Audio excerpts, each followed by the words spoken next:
when the first light of dawn touched the quiet streets of Ouagadougou, the capital of Burkina Faso, President Ibrahim Traoré, a 38-year-old man, was faced with an unexpected decision. Despite having a meticulously planned schedule with important meetings and strategic exchanges, he felt a strong inner urge. He had to meet the people in person, not just hear about them through reports. In a brief moment of contemplation, he realized that a leader can only make the right decisions when they truly understand the reality they are facing. How can I serve best if I don't directly see the lives of those I protect? He asked himself. And immediately, the decision was made, without prior announcement, without any grand plan. President Ibrahim Traoré decided to visit Yalgado Wedrago Hospital, one of the largest hospitals in the country. Unlike his usual appearances in a luxury suit, that day, President Traoré wore a simple Burkina traditional shirt, with no motorcade or large security detail. He got into a regular car, accompanied by only 2 bodyguards, and set off for a place where few could imagine the president showing up, a public hospital, where every day is filled with hardships and shortages. Upon arrival, Yalgado Wedrago Hospital greeted him with a bustling atmosphere. Patients sat in long lines on wooden chairs, and some had to sit on the floor. However, the strange yet joyful gazes of those who recognized the president could not hide the hardships of the underfunded healthcare environment. He stopped, shook hands with each patient, and asked about their condition, sensing the difficulties they faced. With every smile and handshake, Traoré felt the unspoken stories, the pains that words couldn't express. And even though he was the president, in that moment, he was simply a regular person, listening, understanding, and carrying the responsibility not just as a leader but as someone serving his people. This was just the beginning of a journey not only of inspection but also of rediscovering the core values of himself and his country. That feeling, familiar yet vague, overwhelmed President Ibrahim Traoré as he continued through the halls of Yalgado Wedrago Hospital. The patients, the old walls, and outdated medical equipment all reflected the harsh reality his country was facing. However, he could not shake the feeling that something unique was unfolding in this moment. Something that began to pull him away from thoughts of work, meetings, and national responsibilities. While talking to the head pediatrician, Dr. Ouattara, President Traoré accidentally stepped into a small puddle on the floor, almost losing his balance. A woman standing nearby rushed over, holding a broom and mop, nervously apologizing. "I'm sorry, sir," she said, her voice trembling from surprise. She was a janitor, wearing a faded uniform. She bowed her head, not daring to look the president directly in the eye, displaying a sense of shame and hesitation. President Traoré stopped, looking at the woman with particular attention. A strange feeling flooded through him. It wasn't the embarrassment or hesitation in her demeanor, but something in the way she stood there, in her voice, that made him feel like he had seen her before. He couldn't explain the feeling, but it was undeniably strong. "We should continue, Mr. President," Dr. Ouattara gently reminded him. But Traoré could not leave immediately. He stood still, his gaze still fixed on the woman. Why did she seem so familiar? The question echoed in his mind. Unanswered, he stopped, his heart sinking as he looked more closely at her face. "What's your name?" Traoré suddenly asked, startling her. She looked up, and for a brief moment, their eyes met. It was a strange moment, as if time stood still. "My name is Aminata," she replied softly, her voice gentle yet carrying untold stories. The name, Aminata, reverberated in Ibrahim's mind, bringing forth a strange feeling. A common name in Burkina Faso. But why did it evoke such vague memories? The inexplicable sensation was like a distant but very close memory, as though he had known her. But in what context, and when, he could not remember clearly.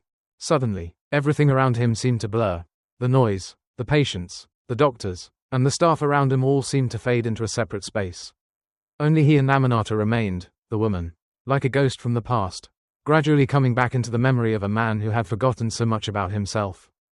A simple moment, yet it opened a stream of memories, a disjointed connection within Ibrahim Traoré's heart, making him question, could she be the person he had inadvertently forgotten? As President Ibrahim Traoré continued his journey through the hospital's halls, the things he witnessed stirred his mind, leaving him in turmoil. With each step past the patient rooms, he felt the full weight of the harsh realities his country was facing. The old hospital walls, cracks in the ceilings, and chipped paint all painted a picture of the severe shortage of resources in the healthcare system. Old chairs lined the corridors, and patients waited, some lying on the floor due to lack of beds, their pained and weary eyes, along with anxious families sitting beside their loved ones, created a picture of scarcity and struggle.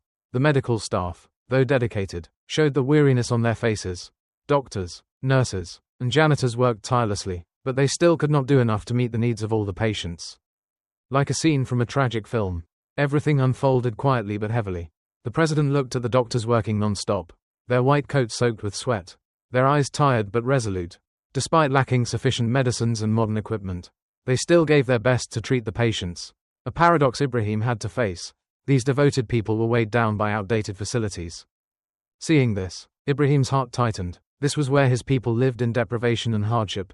The doctors, the medical staff, the silent heroes, were struggling with conditions beyond the worst imaginable. But they kept going, doing everything they could, even knowing that their efforts would never be enough to meet the needs of all the patients. Finally, when Ibrahim stopped before an intensive care area, his eyes couldn't help but focus on the old, insufficient beds where critical patients had to wait. The sound of outdated medical devices beeping in unison filled the air, creating a heavy atmosphere. But what hurt Ibrahim the most was seeing the caregivers here, working as hard as they could but still unable to protect all the patients' lives. They, the unsung heroes, created a harsh picture where every patient's case was a life and death struggle, where shortages of infrastructure and resources seemed impossible to overcome in the short term. And it was in this moment that the president deeply realized that in order to help these people, he not only needed to improve the healthcare system but also bring about a comprehensive change to build a stronger country, a society where no one is left behind. President Ibrahim Traoré continued walking alongside Dr. Ouattara as they moved deeper into the hospital's intensive care area. Despite trying to stay focused on the work, his heart could not release the strange sensation he had about the janitor, Aminata. The feeling that she was not a stranger to him. His eyes couldn't leave the image of Aminata, and in one brief moment, he realized that her face carried a familiarity he couldn't explain. As he walked down the hospital corridor, a feeling of confusion rose within him. He couldn't stop thinking about the woman. A subtle, non-disturbing emotion inside him, not worry or fear, but the sense that a memory from a long time ago was beginning to resurface. His heart raced, but his mind tried to suppress the emotion. He didn't understand why a janitor could evoke such memories he had long forgotten. As the visit continued, Ibrahim could not shake his thoughts about Aminata. He turned to Dr. Ouattara and gently spoke. "Excuse me, doctor, I need to talk to that woman for a moment." "Who is she?" Dr. Ouattara, surprised but saying nothing, simply nodded and continued to lead the rest of the staff to other areas of the hospital. When Ibrahim turned back to find Aminata, he felt a strange wave run through him. She was working near a corner of the hospital, bowing her head when she saw him. She didn't look him directly in the eye right away, gripping the mop and bucket tightly in her hands, her posture that of a quiet, humble worker. But to Ibrahim, something in her gestures made him stop. A powerful feeling swept over him. This was the woman from his past. But why didn't he remember her? Why were the memories of her so blurry? "Excuse me, may I speak with you for a moment?" Ibrahim spoke gently, his voice full of respect. Aminata, slightly confused, looked up at him, then quickly bowed her head again, as though she didn't dare face the president. She quietly answered, "Yes, sir, is there something I can help with?" The president didn't reply immediately but simply gazed at her face, feeling a sense of familiarity. "What's your name?" he asked. A simple question, but to him, it opened the door to the past that he could no longer control. Aminata looked up, her eyes seeming to gleam, but then she quickly lowered her gaze, softly saying, "My name is Aminata." At that moment, the name echoed in Ibrahim's heart like a sound from afar. "Aminata," he murmured, as though some forgotten memory was resurfacing. "Aminata, it seems like I've heard that name before." A strange feeling spread through Ibrahim's heart. Why did she make him feel like they had met a long time ago? Could she be the person he had forgotten from his childhood?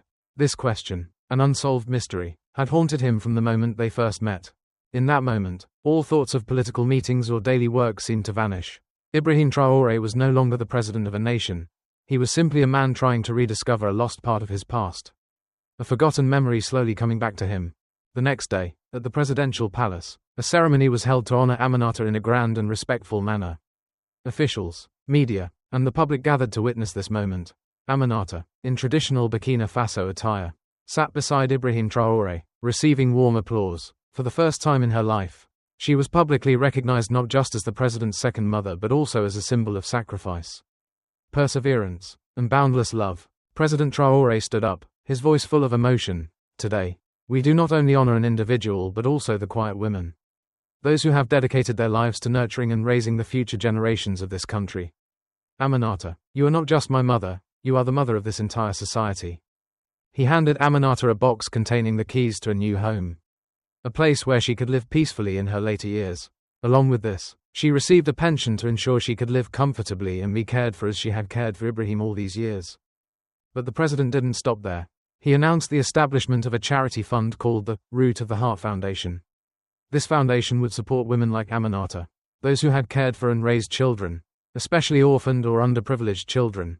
The fund would also finance projects to help poor families and protect women's rights in society. When the ceremony ended, people stood up and clapped, not just for the material gifts President Traore had given, but for the recognition and honor of the great values Aminata had brought to the community. Aminata's eyes filled with tears as she stood to speak. She said, "I never wanted anything more than for my child to remember me. Today, I feel truly happy to see the love I've given him has now been honored by the whole country." And thus ended a long emotional journey, but also the beginning of a new chapter, one where women like Aminata were not just recognized, but also supported and protected, so that they could continue caring for the future generations of the nation. After the ceremony, President Ibrahim Traoré didn't just give Aminata material gifts. He decided to build a new future for her, so that she no longer needed to worry about her life. A peaceful future, deserving of the sacrifice and love she had shown him during the hard years. Along with the pension, which ensured she would not have to worry about financial matters, the president prepared a new home for Aminata and her granddaughter Fatou. The home was located in a quiet, peaceful area of Ouagadougou, not overly luxurious but fully equipped and comfortable, a place where they could live in peace for the rest of their days. This was the home that Ibrahim Traoré wished for Aminata, where she would no longer need to worry about survival but could take care of herself and her granddaughter in peace. The new home was not just a physical space, it symbolized a new life. An advancement from the hard years of struggle. Feeling the value of family and mutual care, President Traoré gave Aminata a life where she no longer had to worry. A life worthy of the sacrifices she made for him when he was a child. Not only that, the president continued to support her in terms of healthcare. Aminata, who had devoted her life to caring for others, could now rest assured about her own health. The pension was adjusted so that she had enough money to live comfortably without worrying about anything. President Traoré didn't stop with Aminata. He wanted to extend this kindness to women like her, those who silently contributed to society without receiving the recognition they deserved. This is why the Root of the Heart Foundation was born. This fund would help women who care for children in difficult situations, supporting them financially and providing healthcare, ensuring they could lead a better life. Women like Aminata were wonderful role models of love and sacrifice in society. They didn't need fame or accolades, but their contributions to the next generation were irreplaceable. This charity fund was President Ibrahim Traoré's tribute to the women of Burkina Faso who had dedicated their lives to nurturing and protecting future generations. As Aminata looked at her new home, she felt a peace she never dreamed possible. "Thank you, Mr. President. Thank you to this country," she thought, her eyes shining with happiness. The story of President Ibrahim Traoré and Aminata is not just a journey to rediscover the past, but also a living testament to the power of love and gratitude in society. Maternal love is not bound by blood. The love between people can transcend all obstacles. No matter the social status or living conditions, we can see that sincere feelings and silent sacrifices have changed a life. Aminata, the woman who cared for Ibrahim when he was a homeless child, was not just a foster mother but a person who gave all her love without ever asking for anything in return. The lesson this story teaches is clear. It's about gratitude and care for those around us. Ibrahim, though he had become the president with great power, never forgot the woman who gave him unconditional love.